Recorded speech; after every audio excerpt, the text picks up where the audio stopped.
Assalamu alaikum students. My name is Muhammad Awais Sadiq and I am going to teach you class 11 mathematics. Students, last lecture में हमने exercise 2.2 को question number 3 तक किया था। आज के लेक्चर में हम स्टार्ट करेंगे क्वेश्चन नंबर 4 से। तो आए चलते हैं व्हाइट बोर्ड की तरफ और आज का लेक्चर शुरू करते हैं।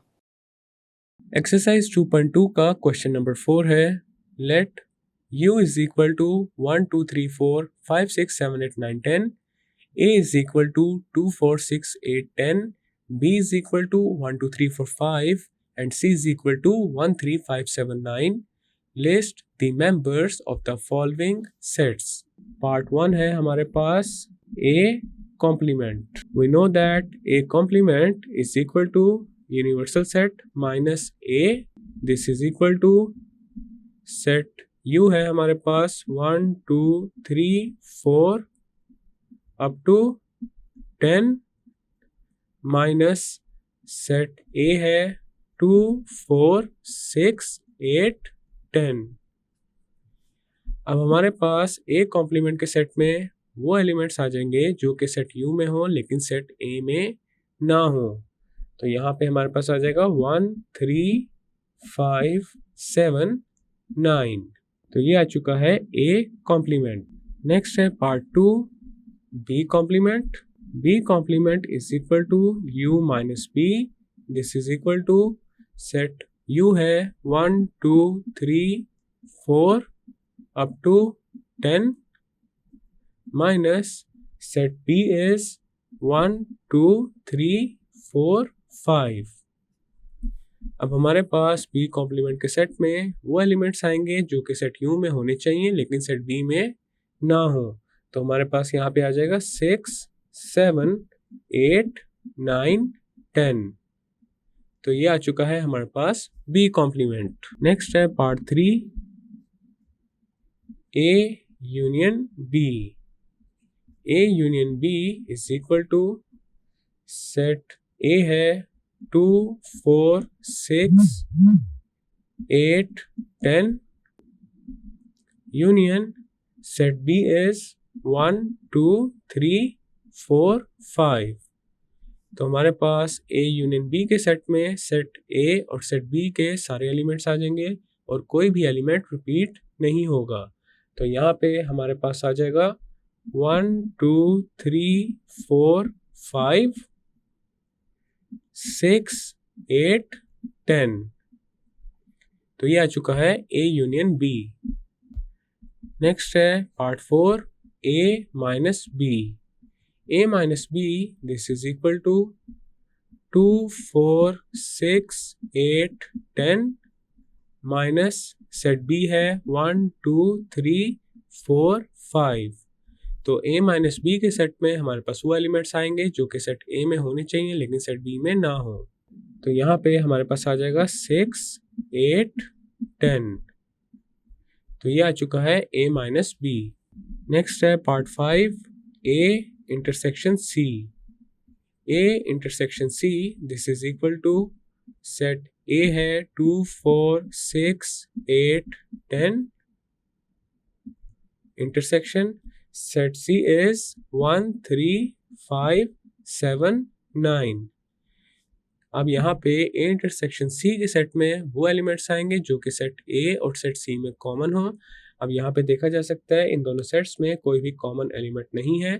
सो A intersection C is equal to 5।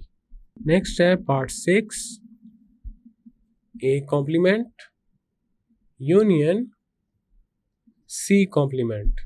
तो यहाँ पे पहले हम फाइंड करेंगे A complement. This is equal to U minus A and this is equal to set U है 1 2 3 4 up to 10 minus set A है 2 4 6 8 10। दिस इज इक्वल टू, अब यहाँ पे हमारे पास आ जाएगा 1 3 5 7 9। अब ये सब वो एलिमेंट्स हैं जो कि सेट U में है लेकिन सेट A में नहीं है। नेक्स्ट हम फाइंड करेंगे C complement. C complement is equal to U minus C। This is equal to 1 2 3 4 up to 10 minus set C है 1 3 5 7 9। दिस इज इक्वल टू, अब यहाँ पे हमारे पास वो एलिमेंट्स आएंगे जो कि सेट यू में होने चाहिए लेकिन सेट सी में ना हो, तो हमारे पास आ जाएगा 2 4 6 8 10। अब हमने ए कॉम्प्लीमेंट और सी कॉम्प्लीमेंट का यूनियन फाइंड करना है। A complement union C complement, this is equal to, A complement is 1 3 5 7 9 union C complement है 2 4 6 8 10। अब हमारे पास A complement union C complement आ जाएगा 1 2 3 4 5 6 7 8 9 10। पार्ट 7 है A complement union C. A complement हमने अभी फाइंड किया है, that is equal to 1 3 5 7 9। A complement union C, this is equal to 1 3 5 7 9 union set C है 1 3 5 7 9। तो हमारे पास A complement union C आ जाएगा 1 3 5 7 9। नेक्स्ट है part 8, complement of universal set.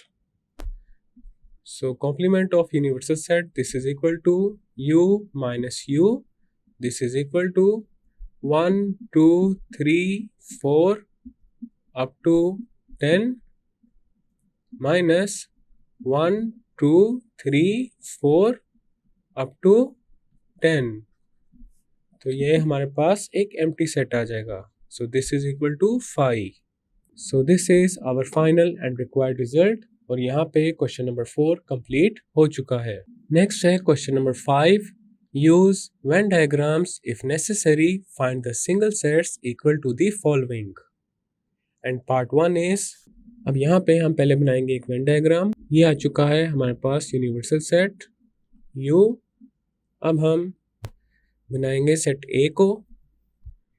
ये आ चुका है हमारे पास set A।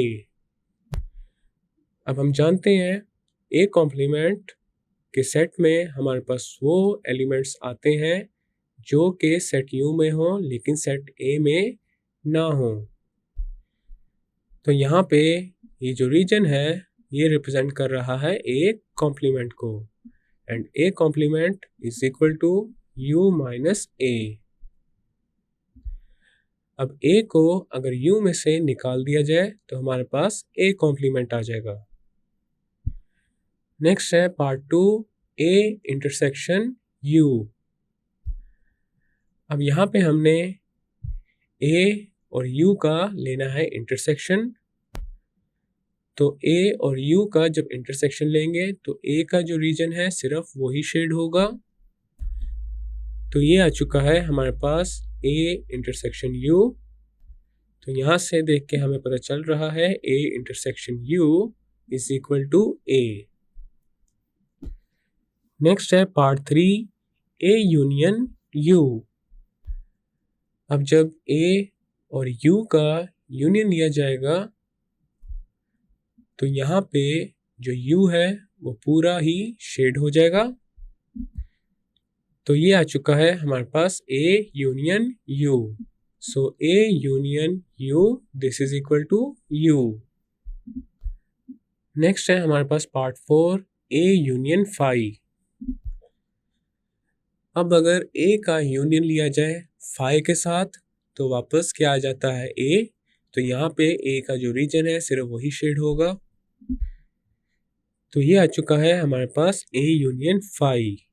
So A union phi, this is equal to A. Next है हमारे पास पार्ट 5, फाई इंटरसेक्शन फाई। जब एक एम्प्टी सेट का एम्प्टी सेट के साथ इंटरसेक्शन लिया जाता है तो रिटर्न में एक एम्प्टी सेट ही आता है। तो फाई की जो वेन डायग्राम है वो एम्प्टी ही होगी। This is our final and required result. और यहाँ पे क्वेश्चन नंबर 5 कंप्लीट हो चुका है। नेक्स्ट है हमारे पास question number 6, use Venn diagrams to verify the following, and part 1 is a minus b is equal to a intersection b complement। अब यहाँ पे हम ये कंसिडर करेंगे जो a और b हैं वो ओवरलैपिंग सेट्स हैं। ओवरलैपिंग सेट्स ऐसे सेट्स को कहते हैं जिनमें कुछ कॉमन आ रहा होता है। तो पहले हम वेन डायग्राम बनाएंगे a माइनस बी की। अब यहाँ पे देखा जा सकता है हमने दो ओवरलैपिंग सेट्स की वेन डायग्राम बना ली है। a माइनस बी के लिए a का वो रीजन शेड होगा जो b में ना हो। तो ये आ चुकी है हमारे पास a माइनस बी की वेन डायग्राम। नेक्स्ट हमने वेन डायग्राम बनानी है a इंटरसेक्शन b कॉम्प्लीमेंट की। तो उसके लिए पहले b कॉम्प्लीमेंट के लिए जो रीजन होगा वो शेड करेंगे। We know that b complement is equal to u minus b।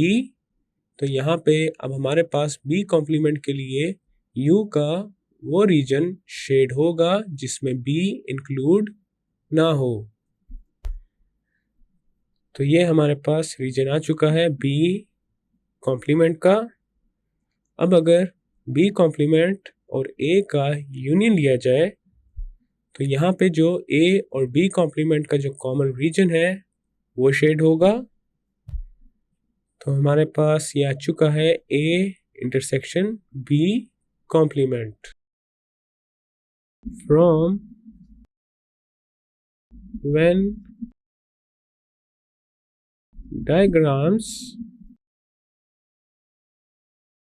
we have a minus b is equal to a intersection b complement। Next है हमारे पास part 2, complement of a minus b intersection b is equal to b। तो यहाँ पे पहले हम ये जो सेट b है इसके लिए वेन डायग्राम बनाएंगे। अब यहाँ पे b का जो पूरा रीजन है वो शेड हो जाएगा। So this is b। अब हम complement of a minus b intersection b की वेन डायग्राम बनाएंगे। अब यहाँ पे a माइनस b के लिए a का वो रीजन आएगा जो कि b में ना हो। तो ये आ चुका है हमारे पास a माइनस b। अब अगर a माइनस b का कॉम्प्लीमेंट लिया जाए तो अभी हमने जिस रीजन को येलो कलर से शेड किया है इसके अलावा जो सारा रीजन है वो आ जाएगा। तो ये आ चुका है हमारे पास complement of a minus b। अब हम complement of a minus b का जो रीजन है उसका इंटरसेक्शन लेंगे b के रीजन के साथ। तो ये आ चुका है हमारे पास complement of a minus b intersection b। From Venn diagrams we have a minus b complement intersection b, this is equal to b। तो यहाँ पे एक्सरसाइज 2.2 का जो क्वेश्चन नंबर 6 है वो कंप्लीट हो चुका है और इसी क्वेश्चन के कंप्लीट होने के साथ ही एक्सरसाइज 2.2 भी कंप्लीट हो चुकी है। स्टूडेंट्स, आज के लेक्चर में हमने एक्सरसाइज 2.2 का क्वेश्चन नंबर 4, 5 एंड 6 कंप्लीट कर लिया है और इसी के साथ हमारी एक्सरसाइज 2.2 भी कंप्लीट हो चुकी है। मैं उम्मीद करता हूँ आपको आज का लेक्चर समझ आ चुका होगा। हम मिलेंगे अब नेक्स्ट लेक्चर में।